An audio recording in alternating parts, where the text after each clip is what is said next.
For the umpteenth time, men in Congress are leading the charge to limit women's access to health care.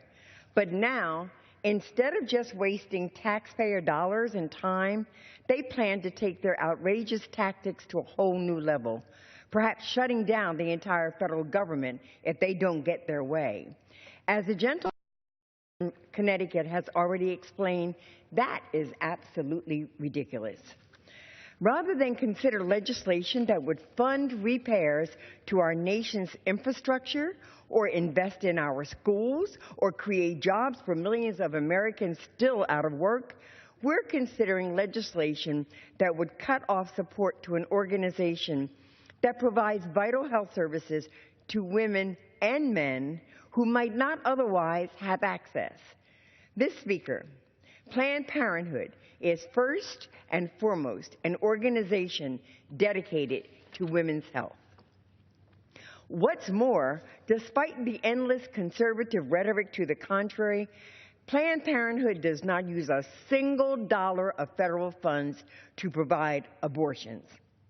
This is really just a thinly veiled attempt to allow Congress to regulate a woman's uterus.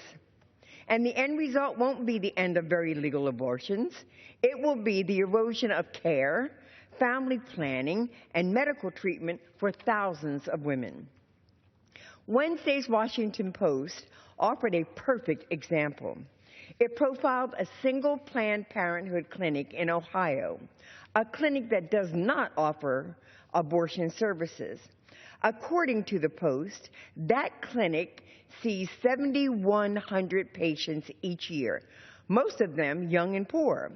They administer 3,400 pregnancy tests. They write 2,900 birth control prescriptions. They provide 13,200 screenings for sexually transmitted infections. Facilities like this make up nearly half of the Planned Parenthood centers nationwide.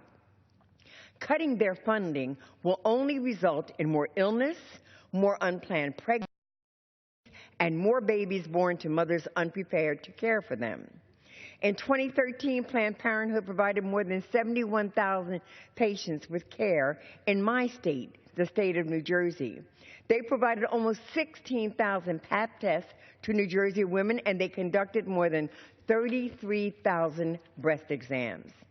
In a short-sighted response to a series of questionably edited videos and false claims, we're going to take health care away from Americans with few, if any, alternatives.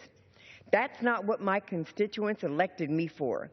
That's not what they expected me to be doing in Congress. I'm here to create jobs, to better educate our young people, and to reform our broken criminal justice system. By no means am I here to relitigate a woman's right to choose. Quite frankly, I'm not sure which I'm more disgusted by. The fact that we're doing this again, or the fact that I've come to this floor of this House so many times before to express that disgust.